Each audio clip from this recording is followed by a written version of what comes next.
So I've been gaming with the Switch 2 ever since it came out on launch, and I've been using the Switch 2 Joy-Cons, you know, as everyone does. And I've actually been using these for like on using handheld, tabletop, docked. I would actually sometimes use this grip with it. It's not the best grip. I had the Switch 1 before, and I believe that has a better grip than this, just because like there's these annoying like opening here, and I kind of like feel it. But I'm like, what if I actually never got grips, or you know the Kill Switch or the D brand, or the Belkin ones. So I just stick with keeping it raw like this, with no grip on the subway, just because it's portable for me and it makes sense. Plus, like honestly I love using the mouse mode on this too, and I love the Joy-Cons. But I recently found the NYXI Hyperion 3 Switch 2 controllers, and they look cool, but I've been playing them for like 3 days now, 4 days now. They came out in this box, and the box is okay, to be honest. It came out, it's pretty underwhelming, feels pretty cheap, and you're paying, I saw it came out $170. That's a lot. But I got this for $90 on Amazon, and I think it's a good improvement, especially to the Switch 2 Joy-Cons, just because there's not a lot of travel in these, and these things are still susceptible to stick drift. So I'm a little worried about that. I do love them. They're an improvement to the Switch 1 Joy-Cons, but it doesn't really push me to try to game a lot more, just because of the limitations of these the analog sticks. The buttons are fine with me. The triggers are fine with me as well, but I came across these. I've been playing with these. I've been playing Dave the Diver, played Apex Legends, I played DMC5, and they've honestly been great on these. They actually made me want to buy more games now that are more like analogly, I don't know if that's a word, but like, you know, more that needs the analog sticks more, kind of like racing games, so like action adventures.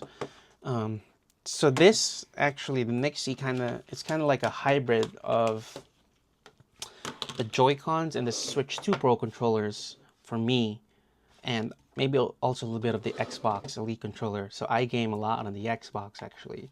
The Switch 2 is my secondary. But yeah, these things, the D-pad reminds me of this on the Hyperion. You can switch it out. It does come with the D-pad as well. I just like having this just because it reminds me of the Elite controller a lot. It also does have the two back buttons. Haven't been able to use them because they're kind of limiting, to be honest, just because like you can only map like on the GR back button. So like if you want to put A on the left back button, you can't really do that. So like that kind of limits me. Whereas on the Elite, I can do that, whichever. Can even do like a shift and add more buttons, like shift, A, something. You can even do that on the Pro controllers. Yeah, so that kind of limits me. I do like the RB. You can actually turn off the RGB anyway, so you could just even change the colors like that. I do not like the bridge input. I mean, I like having it during tabletop mode, but it's not the best quality-wise, just because the magnets aren't as strong. I mean, it's fine on when you're connecting it to the Switch 2. It's not really that bad. There's a little, there you go. Yeah, look at that. It's not gonna fall off, but it's not as strong. There we go. Oh, this is me giving it force. See, it's not gonna fall off. That one came out fast compared to the Switch 2 OG ones. Yeah, these ones, ever since they came out, I've been trying to do that when first came out. It was cool. So this is me playing DMC5 on here. Great game, great port. Yeah, this is the Switch 2 Pro controller. Yeah, I've been trying this out in the train. What'd you say?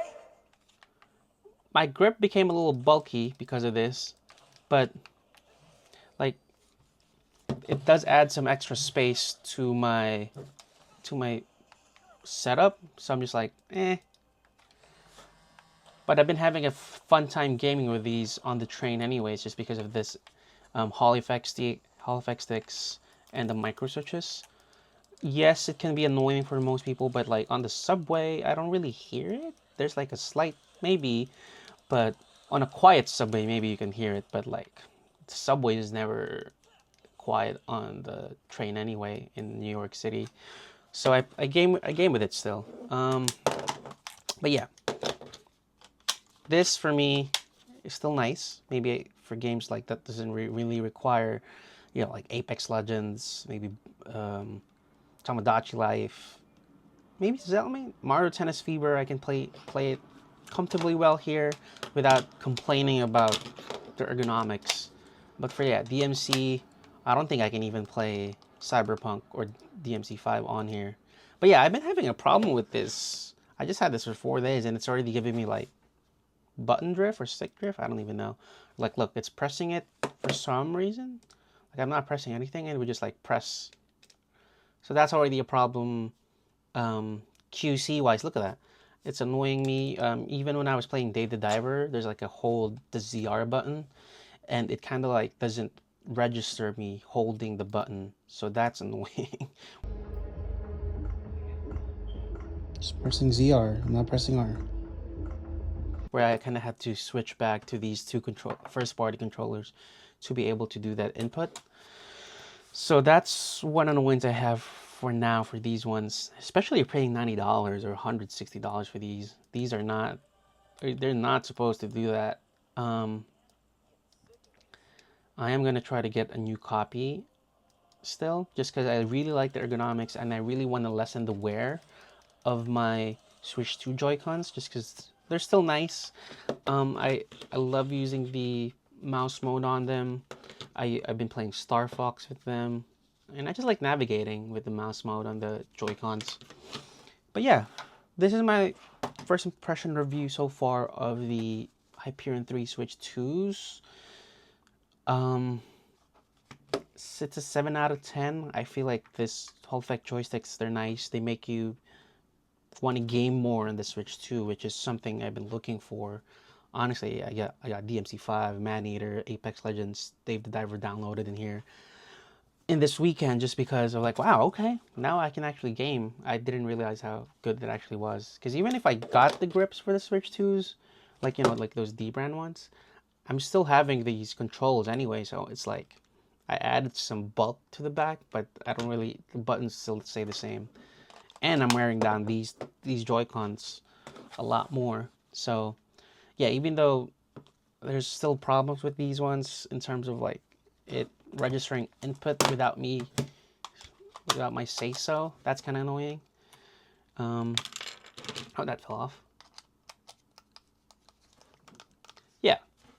Anyways, these are the Hyperion 3 Switch 2s. I would say get them if you have the purchase.